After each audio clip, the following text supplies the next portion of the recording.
Assalamualaikum warahmatullahi wabarakatuh. Kita bertemu lagi di PPIR kelas 10 untuk meresponsikan resep seri 2. Oke, sebelumnya kita mulai dengan baca basmalah. Bismillahirrahmanirrahim. Ini resep seri 2-nya ya.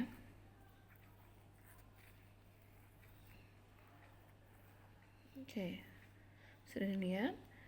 Ada nama dokternya, alamat, SIP-nya, ada resepnya, jumlahnya.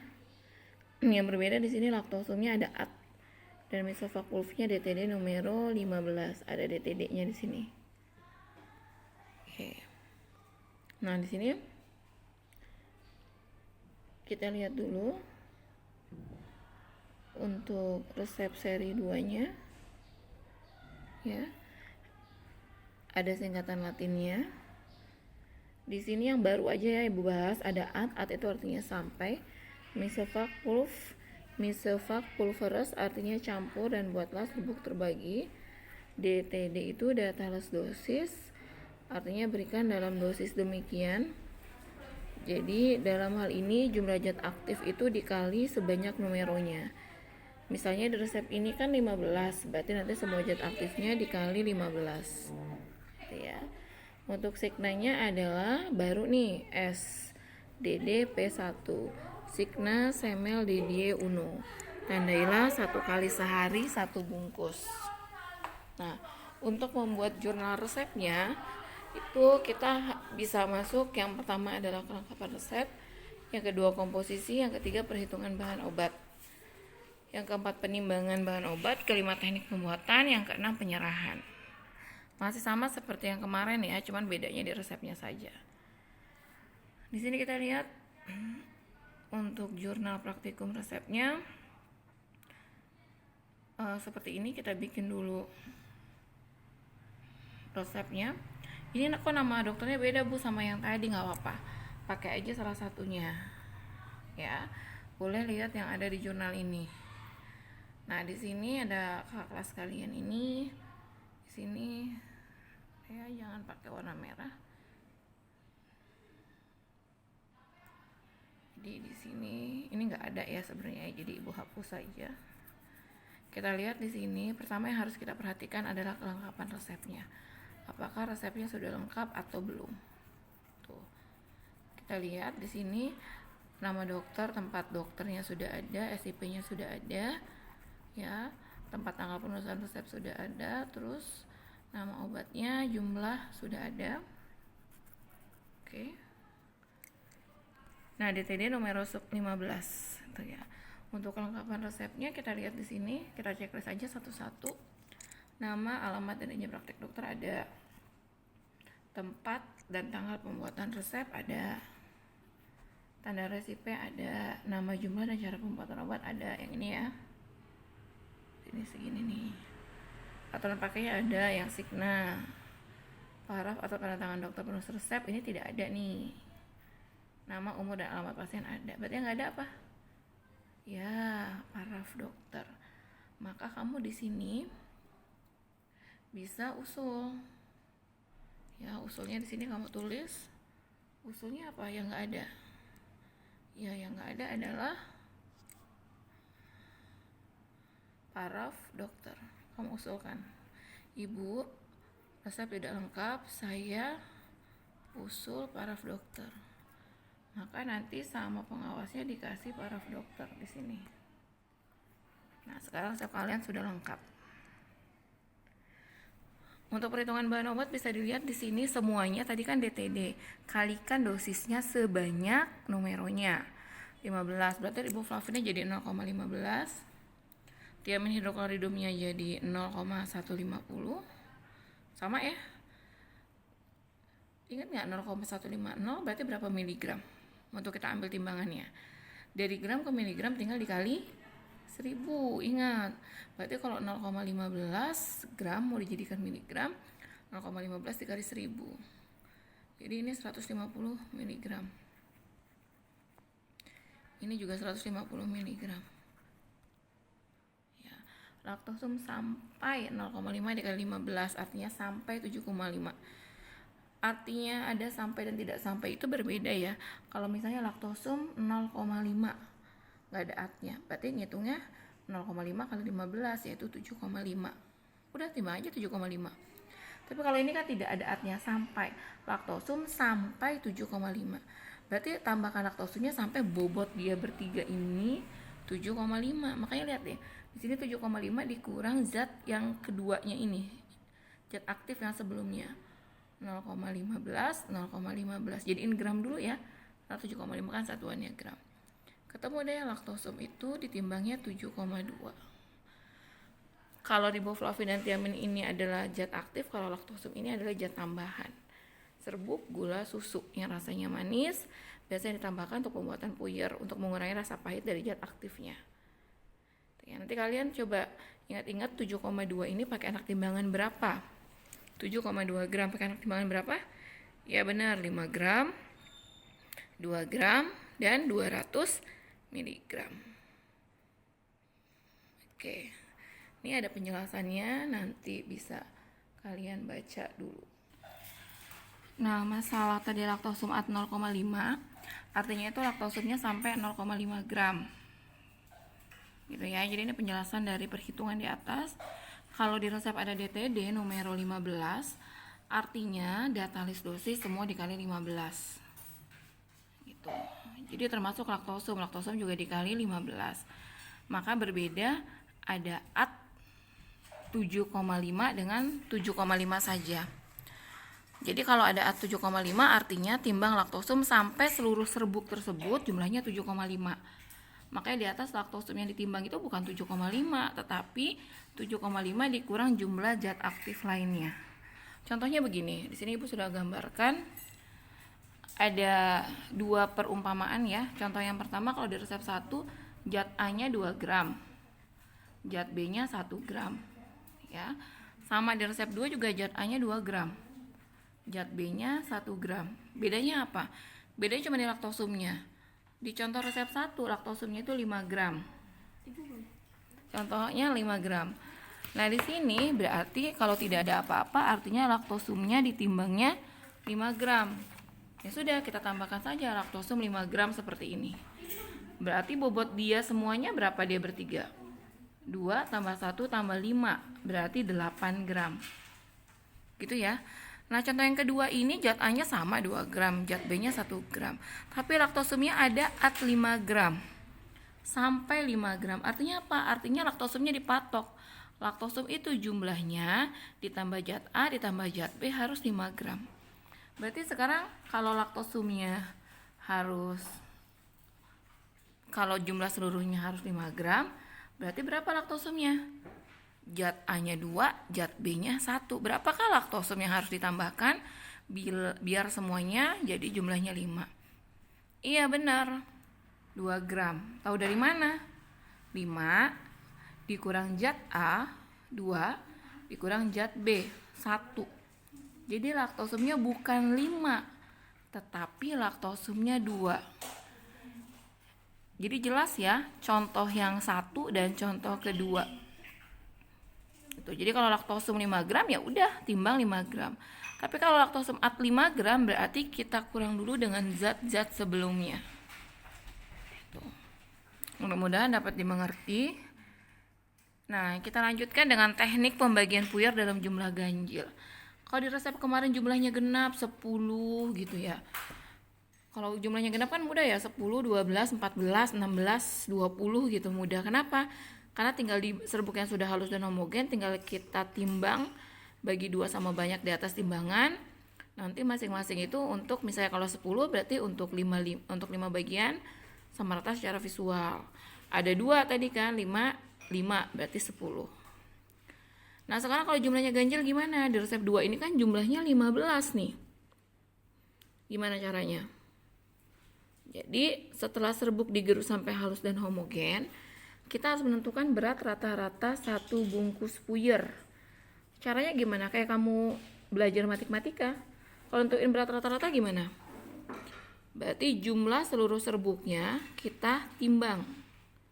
Ketemu bobotnya kita bagi jumlah puyernya. Gitu. Itu ya. Jadi bagaimana cara menentukan berat rata-rata 1 bungkus puyer yang jumlah puyernya 15? Caranya adalah setelah semuanya halus dan homogen, kamu timbang semuanya serbuk tersebut. Jadi setelah riboflavin dicampur tiamin HCl dicampur laktosumnya sudah halus homogen, kamu timbang.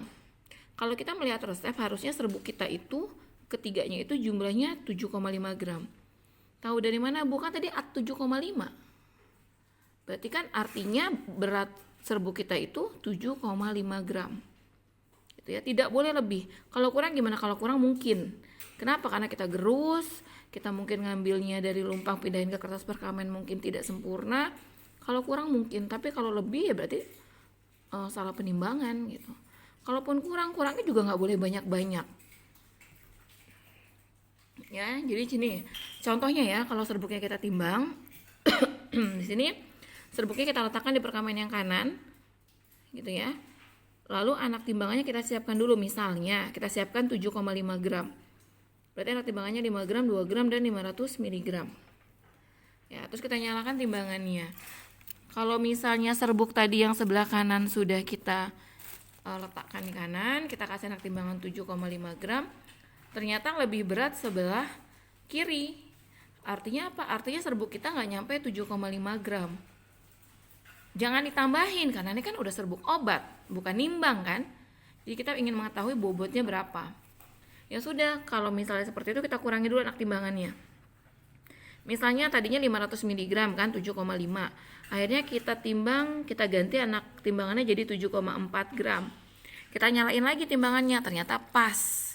Berarti serbuk kita yang terdiri dari riboflavin, tiamin HCl, dan laktosum beratnya adalah 7,4 gram. Kurangnya sebenarnya dari yang diminta. Yang diminta kan 7,5 gram. Tapi masih dimaklumi. Oke, ketemu deh bobotnya 7,4 gram. Nah, sekarang apakah itu bobot rata-rata? Bukan. Itu bobot seluruh serbuk. Kalau pengen tahu bobot rata-ratanya gimana? Ya dibagi dengan jumlah puyer yang mau dibuat. Di sini puyernya mau dibuat berapa? 15. Berarti 7,4 dibagi 15. Hasilnya 0,493 gram. Oke, biar kamu mudah, berapa sih anak timbangannya? Kita rubah menjadi miligram dikali 1000. Ketemulah ternyata bobot rata-rata serbuk kita adalah 493 mg. Inilah bobot rata-rata puyer kita. Gitu. Ya. Nah, udah ketemu bobot rata-rata, diapain, Bu? Sabar. Udah ya.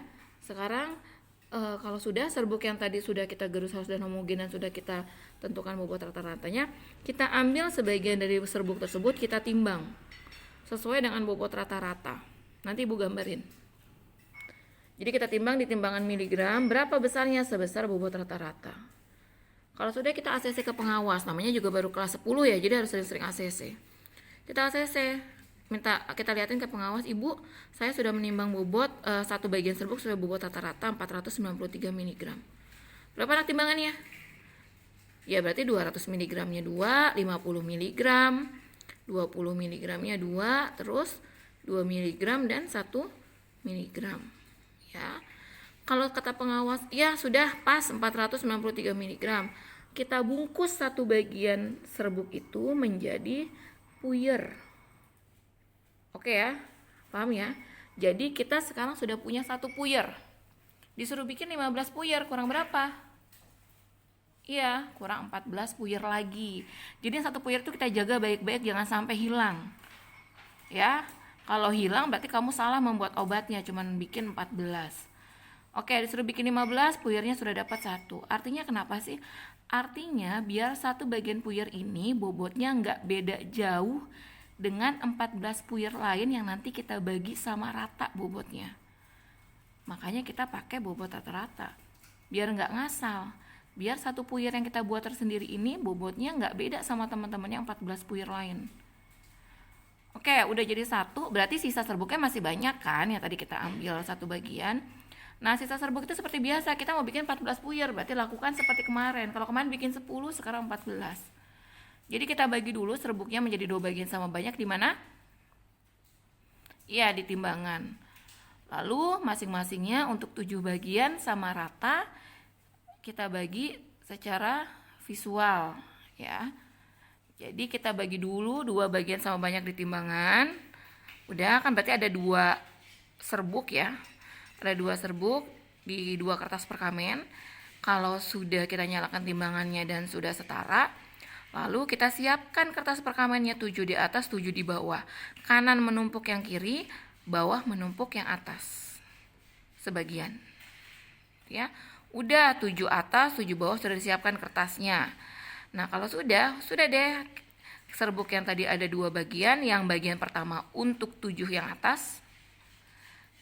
Kita samain dulu secara visual yang ke-7 serbuk atas itu. Kalau sudah oke, baru kita bagi 2 lagi. Kita bagi lagi yang bagian bawah gitu ya.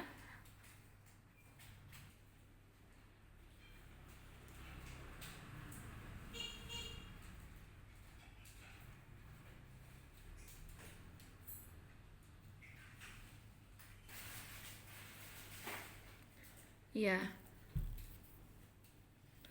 Jadi sudah ya 7 bagian atas dan 7 bagian bawah. Kalau sudah yang bagian serbuk yang kedua itu untuk 7 yang bagian bawah. Kita bagi rata secara visual. Dah, kalau sudah kamu ACC ke pengawas, Ibu saya sudah membagi 14 bagian serbuk gitu ya, sesuai secara visual. Kalau pengawasnya sudah oke, ya sudah, maka kita mulai membungkus puyer dari bagian kanan bawah. Seperti kemarin yang sudah kita lakukan. Kalau sudah lakukan sampai 14, berarti kita sudah punya 14 bungkus. Ditambah yang tadi yang kita bungkus sesuai dengan bobot rata-rata. 14 ditambah 1, jadinya kita punya 15 bungkus. Selesai. 15 bungkus yang ingin kita buat. Nah, ini coret-coretan Ibu bisa dilihat. Jadi ini serbuk. Ya, ini serbuk. Serbuk yang apa sih? Yang sudah kita gerus sampai halus dan homogen.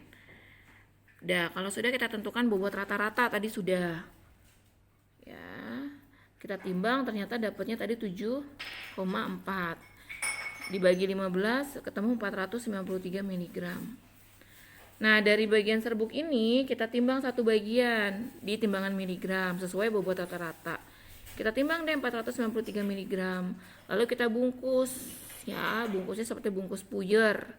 Ini dia jadi. Nah, sudah jadi puyer kita 1. Nah, kalau sudah kan masih ada sisanya nih. Nah, sisanya ini kita bagi 2 di atas timbangan. Ini kita bagi sebelah sini, yang satu lagi sebelah sini sampai keduanya setara. Dah. Kalau sudah, berarti kita sudah bagi 2 sama banyak. Tadi kita udah jadi tuh puyernya 1, berarti kurang berapa dari 15? Kan itu 1 dari 15, berarti kurang berapa? Iya, kurang 14. Berarti serbuk yang kita sudah bagi 2 sama banyak ini untuk bikin 14 bungkus. Ya. Jadi bagian pertama sudah, maaf kita siapkan dulu kertasnya 7 nih ya, 1 2 3 4 5 6 7. Ya. Yang bawahnya juga sampai 7 kertas perkamennya. Kalau sudah bagian pertama ini untuk yang atas, isi deh nih secara visual.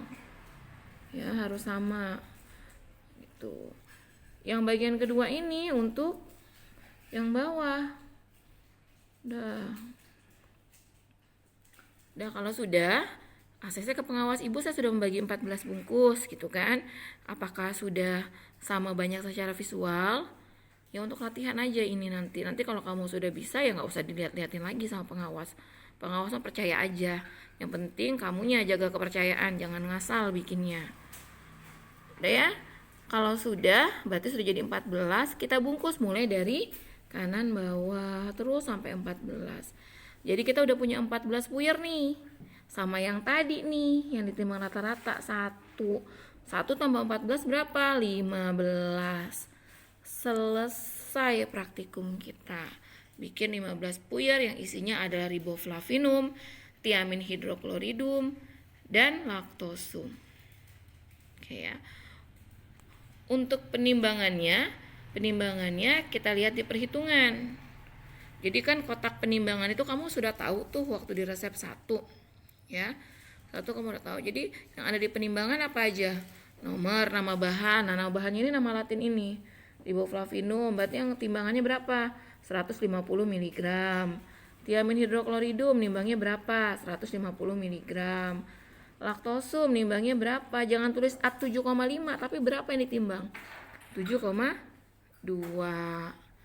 Khasiatnya gimana? Khasiatnya lihat di Farmakope Indonesia 3.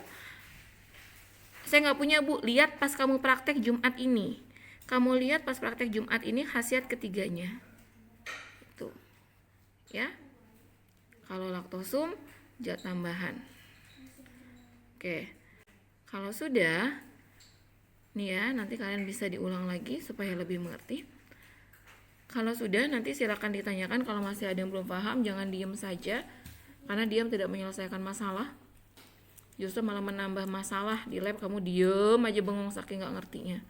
Oke, nanti kalau yang nggak ngerti, kita tanya, boleh ditanyakan di grup. Ibu tutup pertemuan kali ini. Billahi taufiq wal hidayah. Assalamualaikum warahmatullahi wabarakatuh. Oke, untuk penimbangannya kalian bisa melihat di sini yang di jurnal ini, jurnal kecilnya.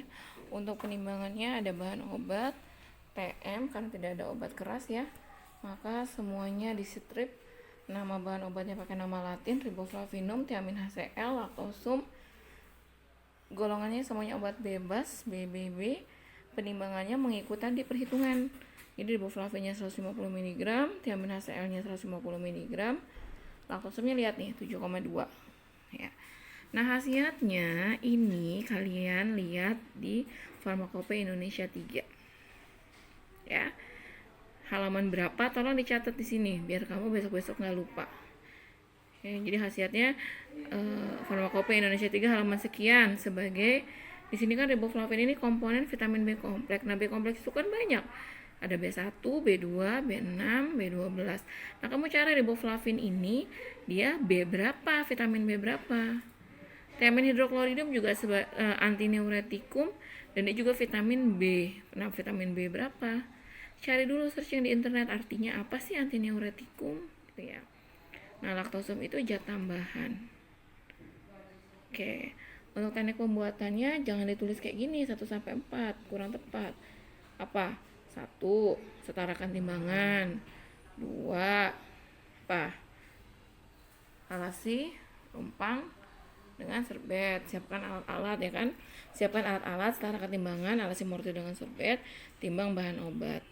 Nah, ini seperti yang tadi Ibu jelaskan gitu ya. Di sini adalah masukkan thiamin HCl ke dalam lumpang, gerus sampai halus. Kita biasanya berdasarkan jumlah obat ya, yang sedikit dimasukin duluan. Dicari yang tidak berwarna. Tambah riboflavin, digerus sampai halus dan homogen, tambahkan laktosum, gerus sampai halus dan homogen. Nah, di sini timbang seluruh serbuk untuk menentukan bobot rata-rata 1 bungkus. Nah, yang tadi nih kita bahas. Berat serbuknya tadi kita 7,4, jumlah bungkusnya 15, ketemu 493 mg. Timbang 1 bagian serbuk sesuai bobot rata-rata, yang tadi 493 mg, kita bungkus seperti puyer. Jadi 1 kan? Yang ke-8, sisa serbuknya kita bagi menjadi 2 bagian sama banyak, di mana di timbangan. Masing-masing untuk 7 bagian sama rata secara visual. Berarti kita punya 7, 7, 14 sama tadi yang 1 berarti 15. Gitu. Semuanya 15-15-nya masukkan ke dalam pot plastik beretiket, jangan yang 14 aja. Cara masukinnya gimana kayak kemarin, jadi disusun dulu yang rapi baru dimasukkan ke dalam plastik. Jangan lupa di pot plastiknya ini harus kita tulis harus ada etiketnya dulu biar nanti kita nggak susah masukin etiket. Cara nulis etiketnya seperti ini. Nomor 2 ya, karena ini resep kedua, tanggalnya tanggal praktek, nanti nama pasiennya di tengah, Nyonya Lis. Tadi siklenya berapa? 1 kali sehari 1 bungkus. Tuh ya. Jadi penyerahannya wadahnya pot plastik, labelnya ini bukan obat keras, jadi nggak pakai NI. Nggak perlu pakai kocok dahulu karena bukan cairan. Etiketnya warna putih, pronya Nyonya Lis, siklenya 1 kali sehari 1 bungkus. Ya, jadi ini bentuk dari jurnal kecilnya. Oke, nanti penyerahannya kepada pengawas, kita bahas di grup. Misalnya seperti Ibu, misal udah jadi nih semuanya ya. Ibu, ini puyer untuk pasien yang bernama Nyonya Lis, diminumnya 1 kali sehari 1 bungkus, khasiatnya sebagai sumber vitamin B, gitu. Kamu cari dulu tapi biar kamu belajar ya. Jadi caranya adalah untuk mengetahui khasiatnya, hari Jumat besok kan kalian praktek tuh, Jumat atau Sabtu. Nah, Jumat dan Sabtu itu kalian cari Farmakope Indonesia 3 di lab, cari khasiatnya untuk 2 minggu lagi praktikum. Gitu ya. Oke, Ibu cukupkan dulu. Kurang lebihnya Ibu mohon maaf. Assalamualaikum warahmatullahi wabarakatuh.